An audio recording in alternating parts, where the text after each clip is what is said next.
राम राम प्यारे मित्रों, मेरे चैनल भक्त प्रेम में आप सबका हार्दिक स्वागत है। प्यारे मित्रों, आज की उपनिषद कथा है आनंद ही ब्रह्म है। आप लोग वीडियो को अंत तक जरूर देखें ताकि इस कथा से मिलने वाले लाभ से आप लोग वंचित न रहें। चलिए मित्रों, कथा को शुरू करते हैं। वरुण ऋषि के पुत्र थे भृगु। ऋषि भृगु के मन में एक बार परमात्मा को जानने की उत्कट इच्छा उत्पन्न हुई, तो उन्होंने सोचा कि इस विषय में सर्वप्रथम अपने पिताश्री से चर्चा की जाए। यदि उनसे इस जिज्ञासा की पूर्ति हो गई तो उपयुक्त है, अन्यथा फिर किसी अन्य ऋषि की शरण में जाने की बात सोच ली जाएगी।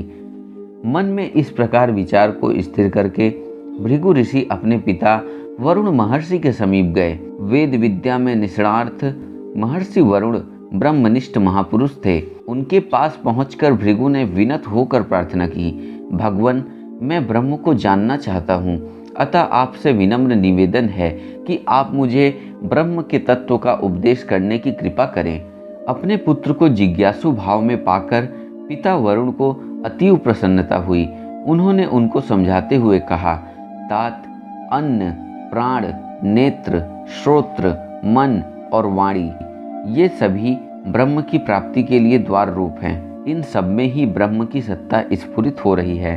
भृगु विचार करने लगे कि यह किस प्रकार संभव होगा। वरुण महर्षि अपने पुत्र के मनोभावों को समझ गए। तब अपनी बात को स्पष्ट करते हुए उन्होंने फिर कहा, ये प्रत्यक्ष दिखाई देने वाले सब प्राणी जिनसे उत्पन्न होते हैं, उत्पन्न होकर जिनके शकाश से, जिनका बल पाकर ये सब जीते हैं, जीवन उपयोगी क्रिया करने में समर्थ होते हैं और महाप्रलय के समय जिनमें विलीन हो जाते हैं, तुम वास्तव में उनको जानने अर्थात उनको पाने की इच्छा करो। वास्तव में तो वे ही ब्रह्म हैं। पिता से इस प्रकार उपदेश ग्रहण कर भृगु ऋषि ने ब्रह्मचर्य और समदम आदि सभी यम नियमों का पालन करने लगे। तदुपरांत समस्त भोगों का त्याग करते हुए संयम पूर्वक तपस्वी का जीवन व्यतीत करते करते अपने पिता द्वारा प्रदत्त उपदेश पर विचार मंथन किया। यही उनका तप था। वे निरंतर उस उपदेश पर विचार करते और अंत में भृगु ऋषि इस निष्कर्ष पर पहुँचे कि अन्न ही ब्रह्म है। उनका विचार था कि उनके पिता ने ब्रह्म के जो लक्षण बताए थे वे सब अन्न में पाए जाते हैं। समस्त प्राणी अन्न से और अन्न के परिणाम स्वरूप वीर्य से उत्पन्न होते हैं। अन्न से ही उनका जीवन सुरक्षित रहता है और मरणोपरांत अन्न स्वरूप इस पृथ्वी में ही प्रविष्ट हो जाते हैं। भृगु ऋषि को जब यह ज्ञात हो गया कि निश्चय ही अन्न ही ब्रह्म है, तो वे अपने तप के निष्कर्ष अपने उपदेष्टा एवं पिता महर्षि वरुण को निवेदित करने के लिए उनके समीप उपस्थित हुए।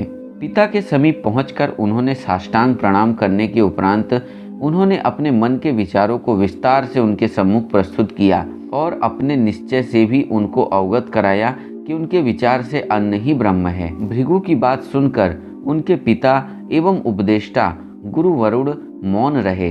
उन्होंने भृगु की बात पर किसी भी प्रकार का उत्तर देना तो दूर, अपितु किसी प्रकार की कोई प्रतिक्रिया भी व्यक्त नहीं की। पिता ने सोचा, इसने अभी तक ब्रह्म के केवल स्थूल रूप को ही समझा है, वास्तविक रूप तक तो इसकी बुद्धि गई ही नहीं है। अतः आवश्यक है कि यह और अधिक तपस्या कर इस विषय पर अधिक गंभीरता से विचार करे। किंतु उन्होंने यह भी विचार किया कि इसने जो कुछ भी जाना है उसे यह कहकर नकार देना भी उपयुक्त नहीं होगा कि यह तो तुमने कुछ भी नहीं जाना, क्योंकि इसकी प्रतिक्रिया स्वरूप उसमें अश्रद्धा का भाव उत्पन्न हो जाएगा। अतः उन्होंने उसे किसी प्रकार का उत्तर न देना ही उपयुक्त समझा और वे उसकी बात को सुनकर मौन धारण किए रह गए। पिता को मौन देखकर शिष्य पुत्र ने पुनः प्रार्थना की, भगवान, यदि मैंने ठीक न समझा हो तो कृपया आप मुझे ब्रह्म का तत्व समझाएं। महर्षि वरुण को अब कहना ही पड़ा। उन्होंने कहा, तात, तुम तप के द्वारा ब्रह्म को समझने का यत्न करो। यह तप ब्रह्म का ही स्वरूप है, अतः यह उनका बोध कराने में सर्वथा समर्थ है। इस प्रकार पिता की आज्ञा पाकर भृगु ऋषि पुनः पूर्ववत तपस्वी का जीवन व्यतीत करते हुए ब्रह्म के स्वरूप का चिंतन करने लगे। इस बार की तपस्या से भृगु इस निष्कर्ष पर पहुँचे कि प्राण ही ब्रह्म है, क्योंकि पिताजी ने ब्रह्म के जिन लक्षणों को अपने उपदेश में बताया था वे सभी लक्षण प्राण में विद्यमान हैं। समस्त प्राणियों का आधार प्राण है, अर्थात एक जीवित प्राणी से उसी प्रकार का दूसरा प्राणी उत्पन्न होता हुआ प्रत्यक्ष देखा जाता है। सभी प्राण से ही जीवित भी रहते हैं। यदि श्वास का आना जाना बंद हो जाए, यदि प्राण द्वारा अन्न न ग्रहण किया जाए तथा अन्न का रस समस्त शरीर में न पहुंचाया जाए तो कोई भी प्राणी जीवित नहीं रह सकता। फिर मरने के बाद सब प्राण में ही प्रविष्ट हो जाते हैं। यह प्रत्यक्ष देखा जाता है कि मृत शरीर में प्राण नहीं रहते, अतः निसंदेह प्राण ही ब्रह्म है। अपने मन में इतना निश्चय कर लेने के उपरांत भृगु पुनः अपने पिता की शरण में गए। पहले की ही भांति अपने निश्चय के अनुसार भृगु ने अपने पिता के सम्मुख अपनी तपश्चर्या के निष्कर्ष के विषय में निवेदन किया, किंतु पिता पूर्ववत मौन ही रहे। हाँ, इतना अवश्य हुआ कि पिता ने इस बार यह अनुभव किया कि पहले की अपेक्षा तो यह कुछ सूक्ष्मता में पहुंचा है, परंतु अभी इसे बहुत कुछ समझना शेष है। इसको उत्तर न देने से स्वाभाविक ही इसकी इच्छा बलवती होगी। पिता से अपनी बात का समर्थन न पाने पर भृगु ने उनसे प्रार्थना की, भगवान, यदि अब भी मैंने ठीक न समझा हो तो आप ही कृपा करके मुझे ब्रह्म का तत्व समझाइए। इस बार भी महर्षि वरुण ने अपनी पहली बात को दोहराते हुए कहा, वत्स, तुम तप के द्वारा ब्रह्म को जानने की चेष्टा करो। यह तप ही ब्रह्म को जानने का एकमात्र साधन है। भृगु लौट आए और पुनः उसी प्रकार तपोमय जीवन व्यतीत करते हुए ब्रह्म का चिंतन करने लगे। जब उनको निश्चय हो गया कि उन्होंने ब्रह्म तत्व को जान लिया है और उनका यह निष्कर्ष ठीक ही है कि मन ही ब्रह्म है, क्योंकि महर्षि वरुण ने ब्रह्म के जो लक्षण बताए थे वे सब मन में विद्यमान हैं, अतः निश्चय ही मन ही ब्रह्म है। क्योंकि मन से सब प्राणी उत्पन्न होते हैं। स्त्री और पुरुष के मानसिक प्रेम पूर्ण संबंध से ही प्राणी बीज रूप से माता के गर्भ में आकर उत्पन्न होते हैं। उत्पन्न होकर मन से ही इंद्रियों द्वारा समस्त सांसारिक सुखों का भोग कर जीवित रहते हैं और मरने के उपरांत मन में ही प्रविष्ट हो जाते हैं। मरने के उपरांत इस शरीर में प्राण और इंद्रियां नहीं रहती, इसलिए मन ही ब्रह्म है। इस प्रकार अपने मन में भली भांति निश्चय कर लेने के उपरांत वे पहले की ही भांति अपने पिता महर्षि वरुण के पास गए और पूर्ववत उन्होंने अपने निष्कर्ष से उनको अवगत कराया। आश्चर्य, इस बार भी पिता ने उनकी बात पर किसी प्रकार की कोई प्रतिक्रिया व्यक्त नहीं की। हाँ, पिता ने इतना अवश्य विचार किया कि पूर्व की अपेक्षा यह इस बार और अधिक गहराई से ब्रह्म के चिंतन में निमग्न रहा है। तदपि इसको अभी और तपस्या करके ब्रह्म के विषय में ठीक प्रकार से चिंतन करने की आवश्यकता है।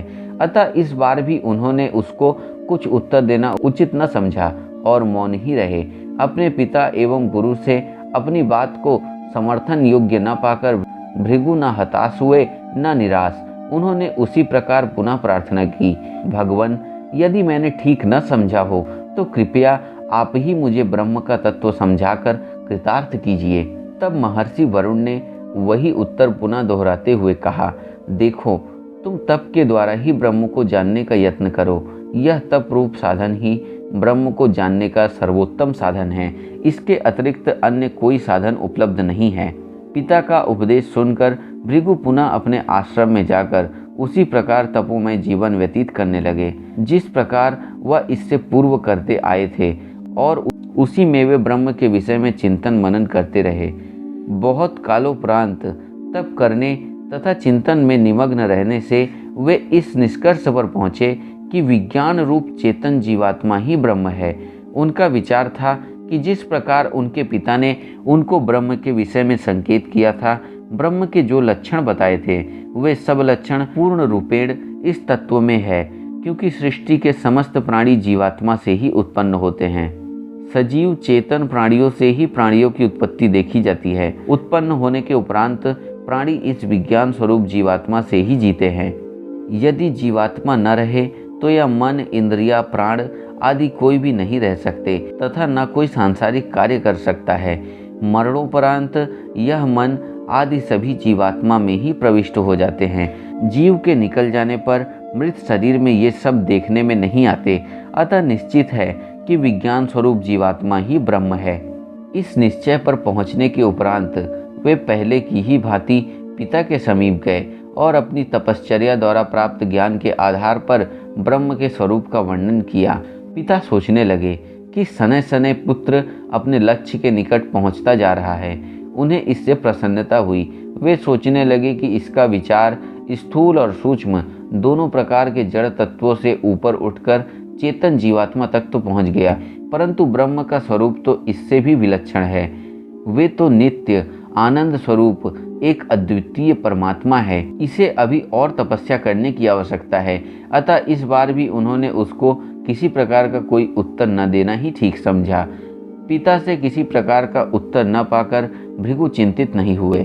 उन्होंने पहले की ही भांति अपने पिता से करबद्ध निवेदन किया, पिताश्री, यदि मैंने ठीक न समझा हो तो आप मुझे ब्रह्म का वास्तविक रहस्य समझाने की कृपा करें। तब पिता वरुण ने भी पुनः उसी प्रकार अपने पुत्र से कहा, तात, तुम तप के द्वारा ही ब्रह्म तत्व को जानने की इच्छा करो, तप ही ब्रह्म है। पिता से उपदेश ग्रहण कर पुत्र पुनः अपनी तपस्या में लीन हो गया। उसने गहन तपस्या में लीन रहते हुए ब्रह्म तत्व का चिंतन करना आरंभ किया। इस बार की तपस्या फलित हुई। बड़ी गहन चिंतन के बाद भृगु इस निष्कर्ष पर पहुँचे कि आनंद ही ब्रह्म है। भृगु मुनि विचार करने लगे कि यह आनंदमय परमात्मा ही अन्नमय, प्राणमय, मनोमय, जीवात्मामय आदि सबके अंतरात्मा है। ये सब भी इन्हीं के स्थूल रूप हैं। इसी कारण उनमें ब्रह्म बुद्धि होती है और उनमें ब्रह्म के आंशिक लक्षण पाए जाते हैं, परंतु सर्वांश रूप में तो आनंद में ही ब्रह्म के लक्षण घटित होते हैं, क्योंकि ये समस्त प्राणी उन आनंद स्वरूप परब्रह्म परमात्मा से ही सृष्टि के आदि में उत्पन्न होते हैं। इन सबके आदि कारण तो वे ही हैं तथा इन आनंदमय के आनंद का लेश पाकर ही ये सब प्राणी जी रहे हैं। कोई भी दुख के साथ जीवित रहना नहीं चाहता। न केवल इतना, अपितु उन आनंदमय सर्व अंतर्यामी परमात्मा की अचिंत्य शक्ति की प्रेरणा से ही इस जगत के समस्त प्राणियों की सारी चेष्टाएं हो रही हैं। उनके शासन में रहने वाले सूर्य आदि यदि अपना अपना काम न करें तो एक क्षण भी कोई प्राणी जीवित नहीं रह सकता। सबके जीवन आधार वास्तव में वे आनंद रूप परमात्मा ही है और प्रलय काल में समस्त प्राणियों से भरा हुआ यह ब्रह्मांड उन्हीं में प्रविष्ट होता है, उन्हीं में विलीन होता है। वे ही सबके आधार हैं। इस प्रकार का अनुभव होते ही उन्हें परब्रह्म का यथार्थ ज्ञान हो गया। फिर उन्हें किसी प्रकार की जिज्ञासा नहीं रही। वे आनंद ब्रह्म की उपासना में लीन हो गए। धन्यवाद मित्रों, यह कथा यहीं पर समाप्त होती है। फिर मिलते हैं अगली वीडियो में। आज के लिए आज्ञा चाहता हूँ।